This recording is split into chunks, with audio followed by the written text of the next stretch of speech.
شروع اللہ کا نام لے کر جو بڑا مہربان نہایت رحم والا ہے۔ صاد، قسم ہے قرآن کی جو نصیحت سے پر ہے کہ تم حق پر ہو، مگر جو لوگ کافر ہیں وہ غرور اور مخالفت میں پڑے ہیں۔ ہم نے ان سے پہلے بہت سی امتوں کو ہلاک کر دیا تو وہ عذاب کے وقت لگے فریاد کرنے، اور وہ چھٹکارے کا وقت نہیں تھا۔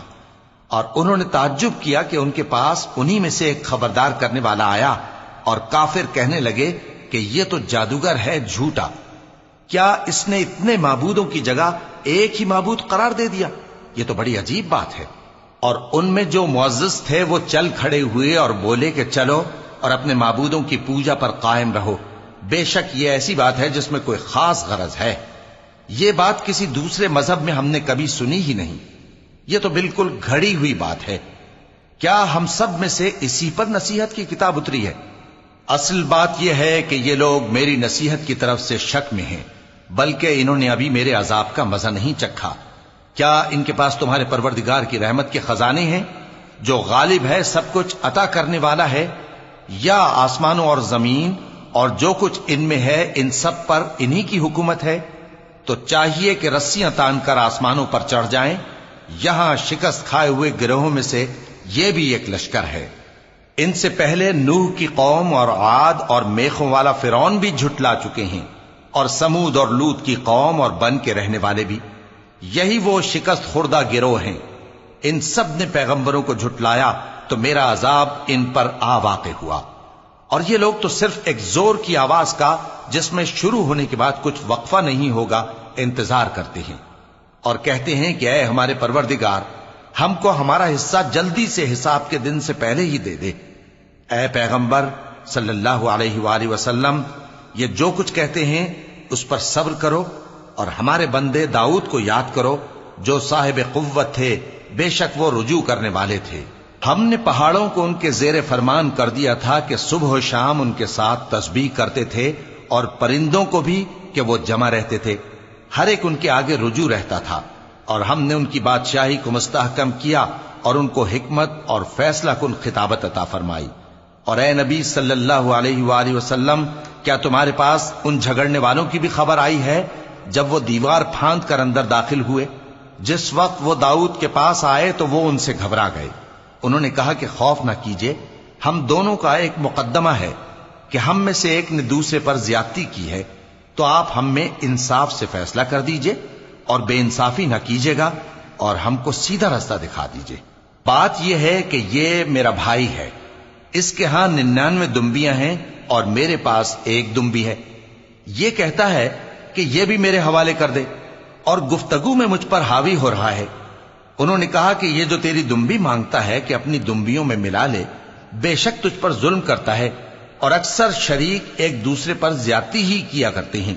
ہاں، جو ایمان لائے اور عمل نیک کرتے رہے، اور ایسے لوگ بہت کم ہیں۔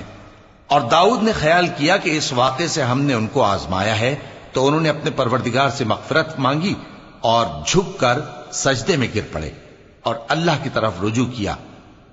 چونکہ آیت سجدہ تلاوت کی گئی ہے، لہذا سامعین پر سجدہ واجب ہے۔ تو ہم نے ان کو بخش دیا، اور بے شک ان کے لیے ہمارے ہاں قرب اور عمدہ مقام ہے۔ اے داؤد، ہم نے تم کو زمین میں خلیفہ بنایا ہے، تو لوگوں میں انصاف کے فیصلے کیا کرو، اور خواہش کی پیروی نہ کرنا کہ وہ تمہیں اللہ کے رستے سے بھٹکا دے گی۔ جو لوگ اللہ کے رستے سے بھٹکتے ہیں ان کے لیے سخت عذاب ہے، اس لیے کہ انہوں نے حساب کے دن کو بھلا دیا۔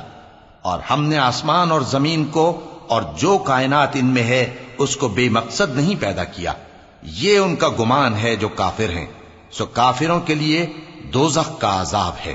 جو لوگ ایمان لائے اور عمل نیک کرتے رہے، کیا ان کو ہم ان کی طرح کر دیں گے جو ملک میں فساد کرتے ہیں، یا پرہیزگاروں کو بدکاروں کی طرح کر دیں گے؟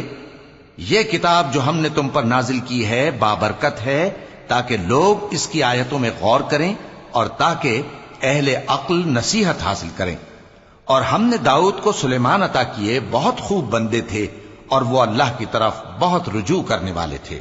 جب ان کے سامنے شام کو اصیل گھوڑے پیش کیے گئے تو کہنے لگے کہ میں نے اپنے پروردگار کی یاد سے غافل ہو کر مال کی محبت اختیار کی، یہاں تک کہ آفتاب پردے میں چھپ گیا۔ بولے کہ ان کو میرے پاس واپس لاؤ، پھر ان کی ٹانگوں اور گردنوں پر ہاتھ پھیرنے لگے، اور ہم نے سلیمان کی آزمائش کی اور ان کے تخت پر ایک دھڑ سا ڈال دیا۔ پھر انہوں نے اللہ کی طرف رجوع کیا اور دعا کی کہ اے پروردگار مجھے معاف فرما اور مجھ کو ایسی بادشاہی عطا فرما کہ میرے بعد کسی کو شایع نہ ہو، بے شک تو سب کچھ عطا فرمانے والا ہے۔ پھر ہم نے ہوا کو ان کے زیر فرمان کر دیا کہ جہاں وہ پہنچنا چاہتے ان کے حکم سے نرم نرم چلنے لگتی، اور جنوں کو بھی ان کے زیر فرمان کیا۔ یہ سب عمارتیں بنانے والے اور غوطہ مارنے والے تھے، اور کچھ دوسروں کو بھی جو زنجیروں میں جکڑے ہوئے تھے۔ ہم نے کہا یہ ہماری بخشش ہے، چاہو تو احسان کرو یا رکھ چھوڑو، تم سے کچھ حساب نہیں ہے، اور بے شک ان کے لیے ہمارے ہاں قرب اور عمدہ ٹھکانہ ہے۔ اور ہمارے بندے ایوب کو یاد کرو جب انہوں نے اپنے رب کو پکارا اور کہا کہ شیطان نے مجھ کو ایذا اور تکلیف دے رکھی ہے۔ ہم نے کہا کہ زمین پر لات مارو، دیکھو یہ چشمہ نکل آیا، نہانے کو ٹھنڈا پانی اور پینے کو بھی، اور ہم نے ان کو اہل و عیال اور ان کے ساتھ اتنے ہی اور بخشے۔ یہ ہماری طرف سے رحمت اور عقل والوں کے لیے نصیحت تھی۔ اور ہم نے کہا اپنے ہاتھ میں تنکوں کا ایک مٹھا لو، پھر اس سے مار لو اور قسم نہ توڑو، بے شک ہم نے ان کو ثابت قدم پایا، بہت خوب بندے تھے، بے شک وہ بہت رجوع کرنے والے تھے۔ اور ہمارے بندوں ابراہیم اور اسحاق اور یعقوب کو یاد کرو جو قوت والے اور صاحب نظر تھے۔ ہم نے ان کو ایک صفت خاص آخرت کے گھر کی یاد سے ممتاز کیا تھا، اور وہ ہمارے نزدیک منتخب اور خوبی والوں میں سے تھے۔ اور اسماعیل اور الیسع اور ذوالکفل کو یاد کرو، اور یہ سب بھی خوبی والوں میں سے تھے۔ یہ نصیحت ہے اور پرہیزگاروں کے لیے تو عمدہ ٹھکانہ ہے، ہمیشہ رہنے کے باغ جن کے دروازے ان کے لیے کھلے ہوں گے، ان میں تکیے لگائے بیٹھے ہوں گے، اور کھانے پینے کے لیے بہت سے میوے اور مشروبات منگاتے رہیں گے، اور ان کے پاس نیچی نگاہ رکھنے والی اور ہم عمر حوریں ہوں گی۔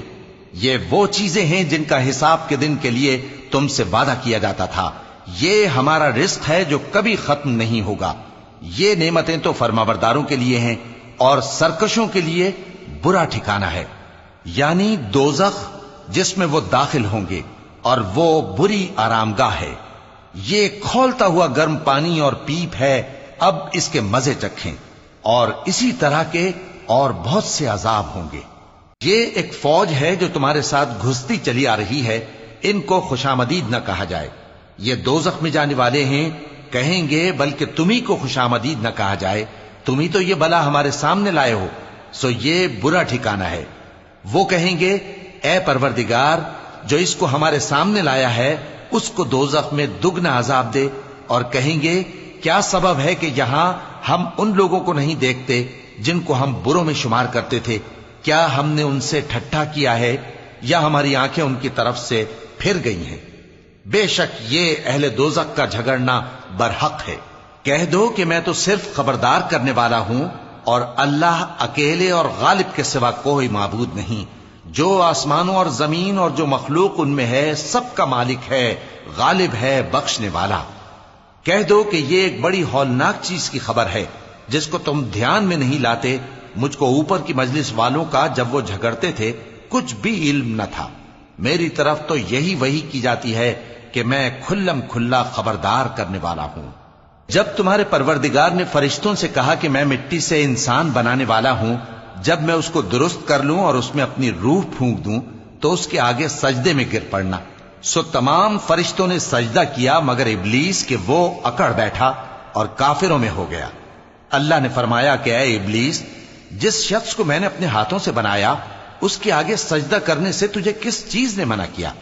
کیا تو غرور میں آ گیا یا اونچے درجے والوں میں تھا؟ بولا کہ میں اس سے بہتر ہوں کہ تو نے مجھ کو آگ سے پیدا کیا اور اسے مٹی سے بنایا۔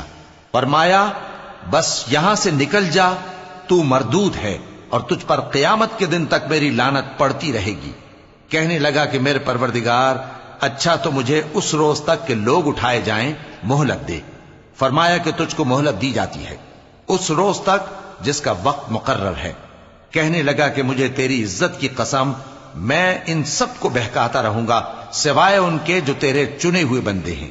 فرمایا ٹھیک ہے، اور میں ٹھیک ہی کہتا ہوں، کہ میں تجھ سے اور جو ان میں سے تیری پیروی کریں گے سب سے جہنم کو بھر دوں گا۔